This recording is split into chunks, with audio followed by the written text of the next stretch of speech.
Hello everyone and welcome to another Halu Sees It video. Happy National Board Game Day. Today is April 11th, National Board Game Day, and I wanted to celebrate by highlighting the many reasons why I really like board games. I like board games so much, and in order to kind of show and explain why I like board games so much, I feel like I need board games to be able to show you and talk about the experience of board games.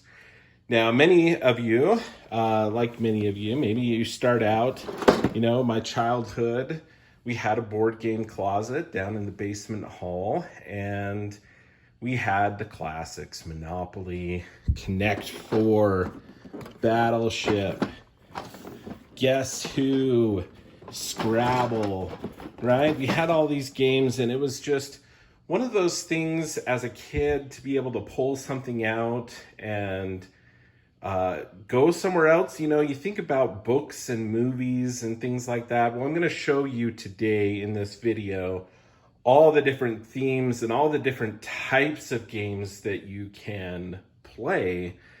And so, part of the reason why I really enjoy board games is that interaction with other players and other people. And that started very young, with, a game like Battleship, where you have this kind of very cool concept that it's like, especially as a kid, there's the idea of, warships and these different things are, it's so almost removed from us as a child growing up myself. And then just the concepts, these mechanics, and this kind of like unknown, and that this just kind of excitement that comes from there. And, with Battleship, being able to set up your own board. And so it's like you're controlling your own fate, right? You're the ones who's strategically putting your ships everywhere. You're the one who is trying to strategically get these ships. And I just have to say, who on earth is playing Battleship right here?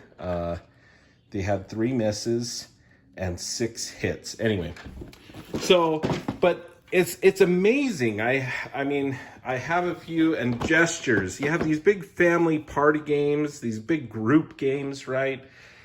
That allow you, so you have Battleship with 2 players, and then you have these big group games that you can get just a whole family together, or even multiple families together, and laugh and have fun and challenge your mind with board games, right?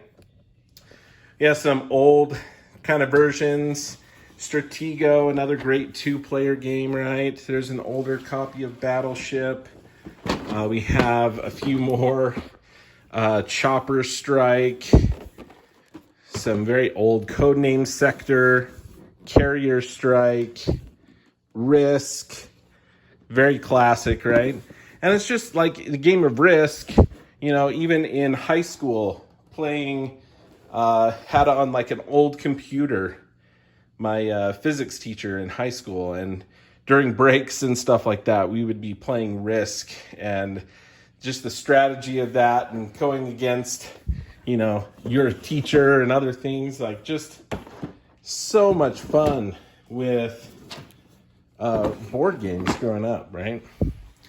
Then you have just a bunch of different things. So we have some newer games here, and check out all of the, again, a lot of these that traditional old ones, kind of these war games that I'm looking at, but you had the Game of Life and all these others. Then you have games that are tackling, the politics of everything and how to manage it. You have a 2-player game that you're playing the 2 different sides here of Watergate unfolding. It's a fantastic 2-player game. Memoir 44, a great, very fun war game. Really enjoy this. Lots of expansions to that. Then you have these other games that explore, you have Votes for Women, and you have the 2 sides trying to do that. And very historical, right? You learn all of these cool things as you experience this really fun and challenging gameplay. You can be campaign managers in the 2008 election between Obama and McCain. And these are all just really, really fantastic, but maybe not everyone's cup of tea, right? And this is, goes from very strategic to very luck-based games. But we also have The Making of the President here. We have Twilight Struggle and explores the Cold War. We also have Mr. President. This is one of the new ones from GMT Games, where it is, it's a heavy one. But you have all the kind of inner workings of challenge of how to run the U.S. presidency.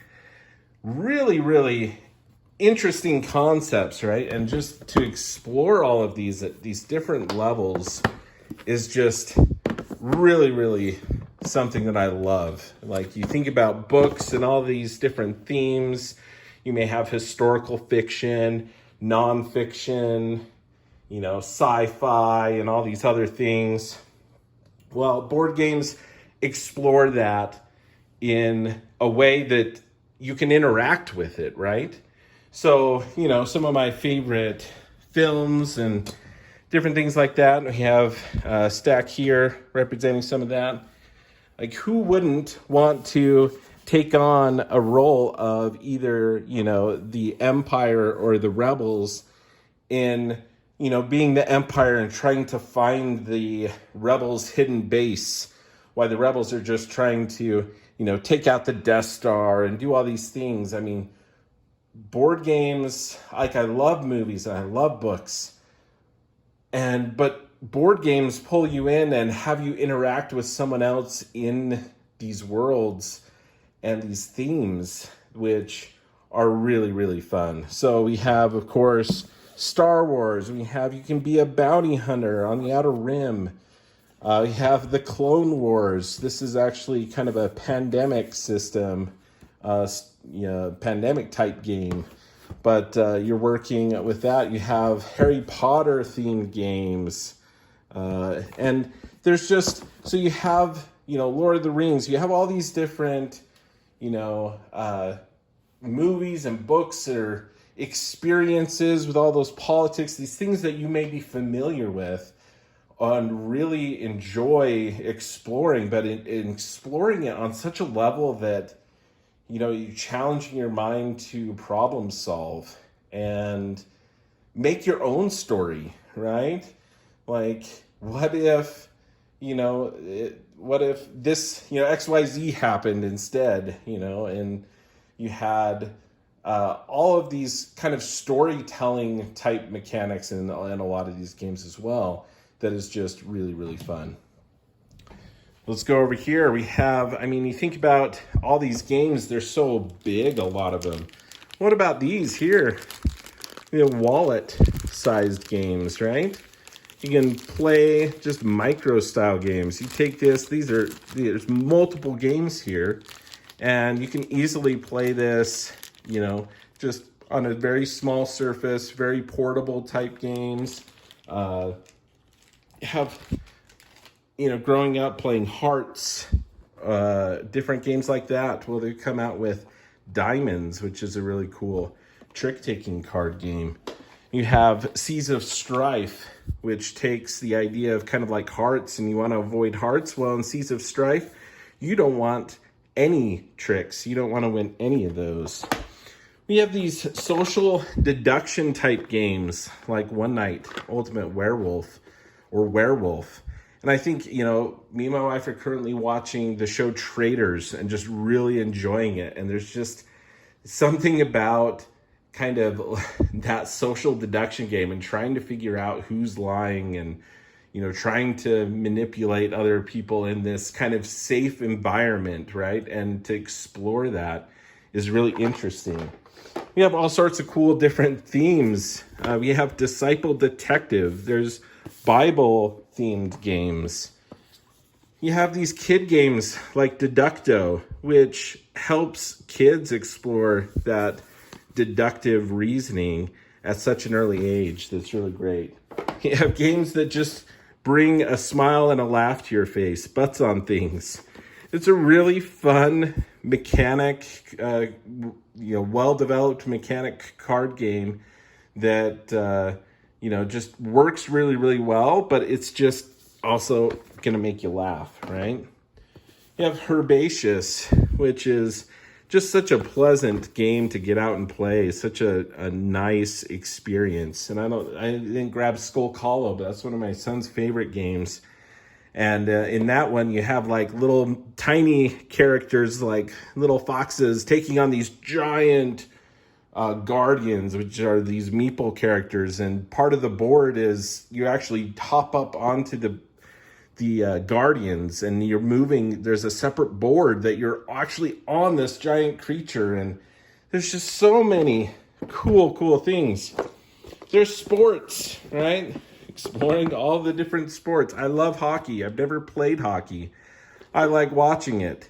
And now I have a dice game that I can play. Very fun.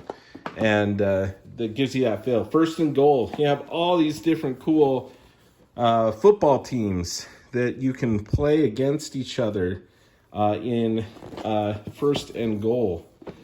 We have Roll Camera. Roll Camera, you're making a cooperative game, making a board game. A lot of them have cool, innovative packaging as well, but this one, cooperative games and this theme of making movies, really, really cool. My wife really likes Pride and Prejudice, right? Who doesn't? Well, Obsession is a board game that is actually themed in courtship and throwing and making sure that you have a good reputation, and you're hiring the staff to be able to help invite, other prestigious people to your estate and growing your estate. But mechanically, again, maybe that theme doesn't speak to you, maybe it speaks to someone else, but the game is so much fun, and it's so challenging, and it's so unique every time. Very, very cool. We have over here, we just did a review of Slings, so you got some brand new games, word-related games. This one, you're harvesting beans. In this one, you're throwing a thimble full of water onto people's faces if they say something that you were thinking for the category. You have over here, you have solo games. So maybe you don't have anyone to play with. You have dedicated solo games. This one, you're on a deserted island, and you have to figure out how to survive and grow and your resources. In this one, you're a hostage negotiator that you have to, there's multiple different ways that you can play and try to figure out how to successfully save the hostages. Cartographers, this is a flip and write game. You have cards that are flipped over, but you can play one player, you can play it solo, you can play with 100 players. The idea is everyone's using the same information, but they're coming up with their own special map, in this case, to score the most points. Really cool. You have these games, they're so revolutionary. You have Hive. Love this game. It's a 2-player game.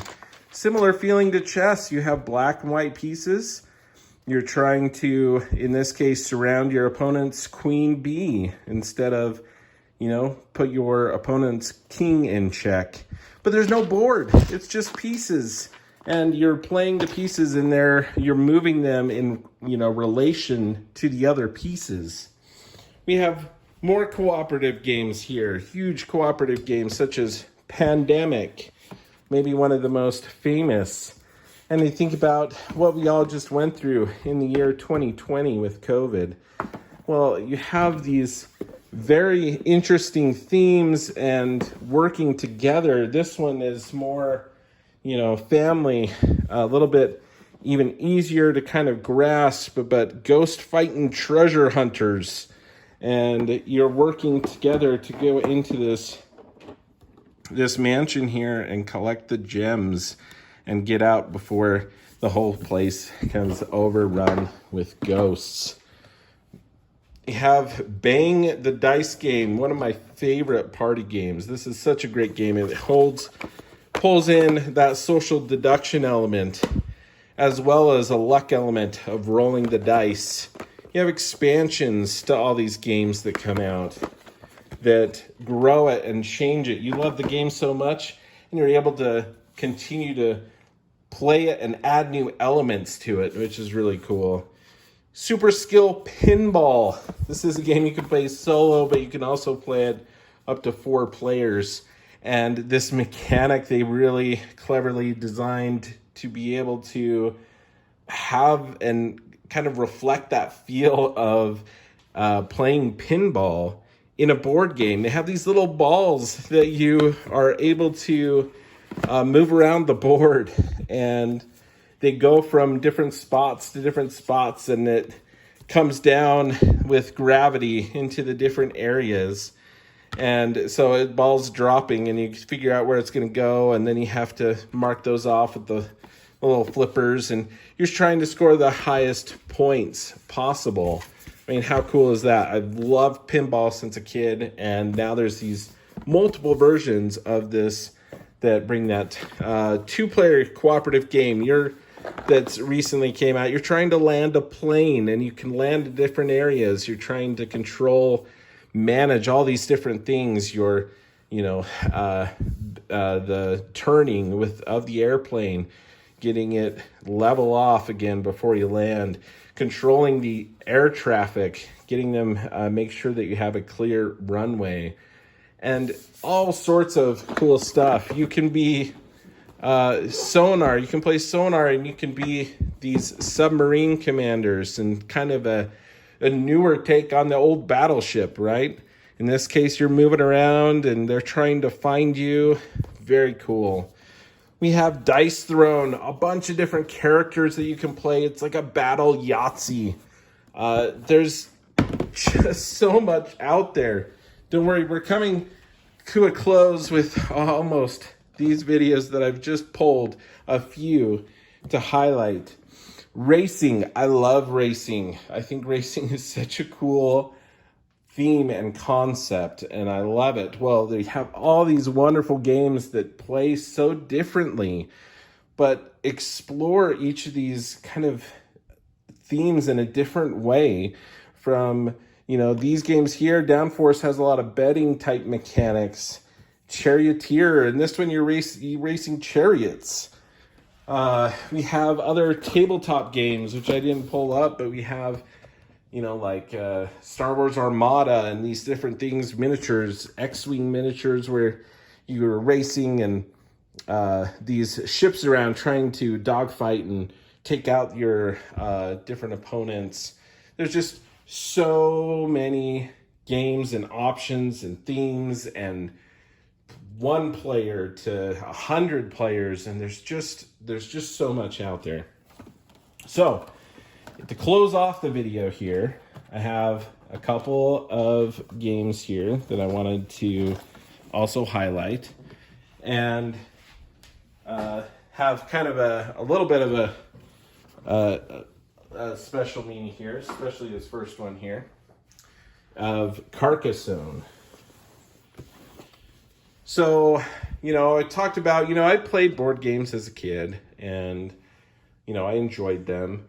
But it wasn't until I was going to school, and I ended up getting a job at a game store. And it was really, really fun. And as part of that, we were expected to take home some games to learn and play so that we could talk about them to the customers and explain what it is, or if they were looking for something specific, we could explain to them, or no, hey, yeah, that's not going to work for that many players, or whatever it was. And Carcassonne was one of the games that I was introduced then, and this was probably, back in 2007 time frame, so somewhere in that ballpark. But the idea is that, playing this and discovering a new game that you just loved so much, right? And Carcassonne was one that definitely I just grasped onto and could play again and again. And I loved it. And it's like I got so excited about it and explaining it to others, right? Carcassonne's a really cool game and it has other cool elements. This is 2 to 5 players.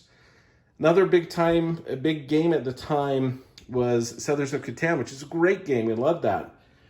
But that one plays 3 to 4 players. And, I enjoyed that. But when I discovered Carcassonne, I was like, this really cool concept. And I love this game, but I could play it with just 2 players. Or I could play it with 5 players. I didn't need an expansion or anything to make it more. Now, Carcassonne has lots of other expansions that add new mechanics, adds another player, and things like that. But Carcassonne, people ask me all the time, what is your favorite board game?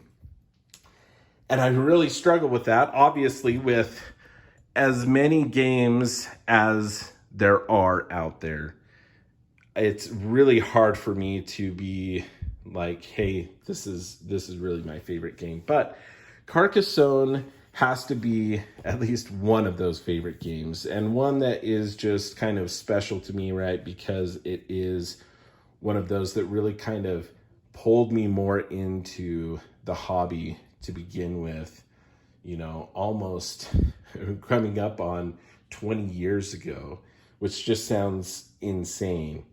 And so to go from, something like this and to just have that and to share it with others and is really, really cool. And this one, obviously you have these games that stand the test of time as just these kind of classic games that people enjoy playing. Well, Carcassonne, is one that kind of pulled me into that. With this channel, How Lou Sees It, this originally started from a concept. I had these games and, I didn't have that many yet, but I had this idea and I wanted to just do kind of like a blog post or something. And I wanted to play a game a day, a different board game each day, every day, consistently, 100 days, play a different board game and do a review of it. And, I got into it and I reached out to some game publishers who were very kind enough to kickstart that. And really, Rio Grande Games was the first one who was kind enough to donate some games for this cause, this kind of crazy idea I had at the time. And that's just how it started. Trying all these new different games. I love playing games over and over again. But I also love to discover just the variety, the huge variety, and learn different mechanics. And I just really can appreciate the time and effort put into creating really a set of rules, right, that dictate this game. And from very cool components to beautiful artwork, there's just so much to discover and appreciate about board games. And so continue to do this, continue to, post reviews, allows me to share my thoughts and my excitement about different board games that are coming out. And, I appreciate you watching this video and, hoping to continue to grow the channel, but really it just allows me to express and talk about something that is just really something that I enjoy a lot, right? You think about all these different hobbies that people can and do have. And for me, that is board games. It's not like I, eat, breathe, drink board games all the time, but I'm always thinking about board games. I am. But I love being able to also introduce people to these new games and be able to introduce these things that I really enjoy with others and see them enjoy it as well. See their laughter, see their, strategic thinking as they finally, it clicks of, hey, this is how we need to do this, or cooperatively, whether that's Pandemic or, Star Wars, The Clone Wars, or fighting ghosts and treasure hunting, right? All of these different things, from playing Go and chess and all of these things. We're playing solo games at lunch, during lunch break. I have this one out too because this is the game that really kind of played most recently, and this special style of game called a legacy game. You may have heard of Ticket to Ride, and Ticket to Ride Legacy provides the opportunity to play all these different games while adding new components to the game each and every time. And you're exploring and you're adding the board, and we're playing this as a family right now, really enjoying it. Just some very thematic things involved within the actual gameplay itself, that keeps it fresh, but changes from game to game, and you're putting stickers on the board and, adding cards and removing cards and all these really cool things and these elements. So it's just, you have, a day such as National Board Game Day, and I can't just, let it go by without making, I guess, a special video to share with you all. And, there's a lot of great content creators out there too that teach how to play the games so you don't have to read the rules, making it more accessible for people. You have, Will Wheaton had the series, the tabletop series, and where they played board games, and it was entertaining and funny, and you learned games as you watched, and there's so much content out there, and it's really great. I'm excited. I'll be going to the local gaming convention, going to Icon. This is the East Idaho, and I'll be going there over the next couple of days, which is exciting. And the experience that I've had with people in this hobby of board gaming is just also really, really cool to see people who kind of just invite people in, right? And you have, Dungeons and Dragons and Magic the Gathering. You have kind of these huge different genres that, make people find themselves in. And I find myself in maybe a somewhat unique situation, but it's just like, I love it all. I love all the different types of board games. And there are many, many, many, many. And so if this is maybe the first time that you're seeing some of these board games and hearing about some of this, just explore all the different things that are out there. And I hope that you have the means, the time, the friends and family that you can get together and play board games more often, bringing people together, creating enjoyable experiences that is some that you will remember for years and years to come. I have one last story. I had, one weekend playing with my friends, and we spent almost 45 minutes to an hour setting up this game of Lord of the Rings Risk. Such a fun game, such a cool kind of twist on the classic Risk game. And we set it all up, and the very first turn, one of the ways you can win that version is if the evil players playing the evil side capture the ring. Well, it just so happened that they rolled a ridiculously lucky roll and basically found the ring on turn 2 or something like that. And we just kind of were like, what just happened? And we were like, okay, we're going to pretend like this didn't happen. And it was cool. It was fun. And we're going to just go ahead and pretend that didn't happen and start the game over with the setup we have. And we had just a great time and great memories from that sort of thing. In the during the pandemic, we had people really just, including us, we didn't really go out that much, and we actually reconnected with high school friends and started doing a monthly game night, a virtual game night. We're not really close by to one another anymore, a lot of us, and it provided an opportunity to be with those friends that, we haven't been with for 20 years. And just some really, really great memories and experiences.